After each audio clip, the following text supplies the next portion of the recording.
औज़ु बिल्लाहि मिनश्शैतानिर्रजीम बिस्मिल्लाहिर्रहमानिर्रहीम। अस्सलामु अलैकुम नाज़रीन ग्रामी। सिलसिला इसमें आज़म की तरफ से मैं हूँ आपकी होस्ट सईदा रिदा हुसैन। नाज़रीन मोहतरम, आज की इस वीडियो में मैं आपको जादू मालूम करने का तरीका बयान करूंगी। जैसे कि सुनने वाले मेरे तमाम बहन भाई अच्छे से जानते हैं कि आजकल के जदीद दौर में लोग सिर्फ अपनी मर्जी, हसद, कीना, बुग़्ज़ या पसंद को देखते हैं।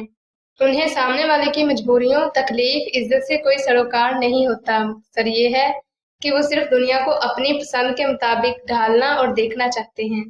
खुद पसंदी की शिद्दत इस कदर होती है कि वो किसी चीज़ या इंसान की परवाह नहीं करते। फॉर एग्जाम्पल, अगर कोई चीज़ या इंसान पसंद आ गया है तो उसे हासिल करने के लिए चाहे उन्हें जो मर्जी करना पड़े, बगैर उसे हासिल किए सुकून की सांस नहीं लेंगे, नीज़ ये कि सब्र से नहीं बैठेंगे। फिर चाहे उन्हें इस हासिले अमल में सामने वाले को बदनाम ही क्यों ना करना पड़े, या उस पर नाउज़ुबिल्लाह किसी किस्म का जादू या तावीज़ ही क्यों ना करवाना पड़ जाए। अक्सर ये भी चीज़ आम है कि इंतहा पसंदी इस कदर शिद्दत अख्तियार कर जाती है कि अगर किसी से मामूली सी लड़ाई हो गई या हल्की फुल्की नोक झोंक हो जाए तो उस पर बदले की नीयत से गहरा जादू करवा दिया जाता है। अगर कोई अमीर हो गया तो नापसंद आने पर हसद की बुनियाद को मद्देनजर रखते हुए उसकी जिंदगी तबाह बर्बाद करके रख देनी है।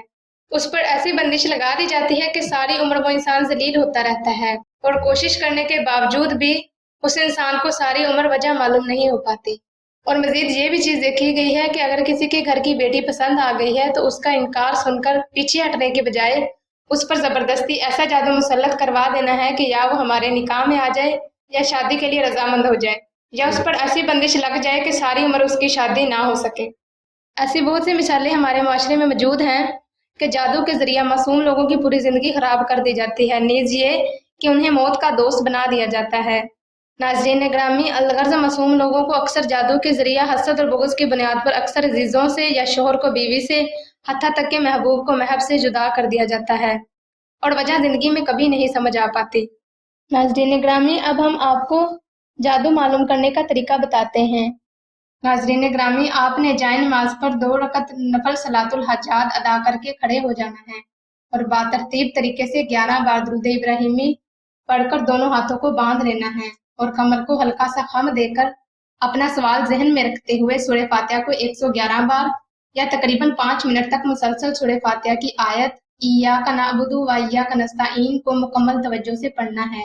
इसी अमल के दौरान आपका वजूद खुद ब खुद गैर इरादतन घूम जाएगा। नाज़रीन ग्रामी, आपने इस अमल के दौरान खुद से कोई हरकत नहीं करनी और आंखें बंद रखनी हैं। अगर आपका वजूद दाईं तरफ घूमता है तो इसका मतलब आप पर दायमी बंदिश लगी हुई है। अगर बाईं तरफ घूमता है तो आप बंदिश जादू नहीं बल्कि रूहानी वजूहात की बिना पर मामलाते ज़िंदगी और डिस्टर्बेंस का शिकार हैं। इंशाअल्लाह इस अमल की बरकत से आपको मालूम हो जाएगा कि आखिर जादू है या नहीं है। नाज़रीन मोहतरम, अगर आप कोई सवाल करना चाहते हैं या आप कोई मामला डिस्कस करना चाहते हैं तो आप सईदा ज़हरा के नंबर पर राबता करके मजीद। वीडियो के आखिरी हिस्सा में हम आपको मजीद बताते चलें कि सिलसिला खैर बशरिया ने दुआ खास का रूहानी प्रोग्राम भी शुरू किया है। दुआ का ये खास प्रोग्राम उन बहनों के लिए है जो कि रिश्ता की बंदिश, मोहब्बत की बंदिश या नसीब की बंदिश का शिकार हैं। अगर आप भी अपनी ज़िंदगी जबर मुसलसल में गुजार रहे हैं तो बगैर देर किए कमेंट सेक्शन में अपना नाम और अपना मसला बयान कर दें। सिलसिला के बुजुर्ग इंशाल्लाह आपके लिए दुआ खास भी करेंगे और हर रोज़ की दुआ में आपका नाम खुसूसी तौर पर लिया जाएगा। हम भी अल्लाह के हुज़ूर दुआ करते हैं कि तमाम मुसलमानों को अपने हिफ्ज़ ईमान में रखें और तमाम मुसलमानों की तमाम नेक और जायज़ हजात को सदका मोहम्मद वाले मोहम्मद की निस्बत से जल्द पूरा फरमाएं। आमीन सुम आमीन या रब्बल आलमीन।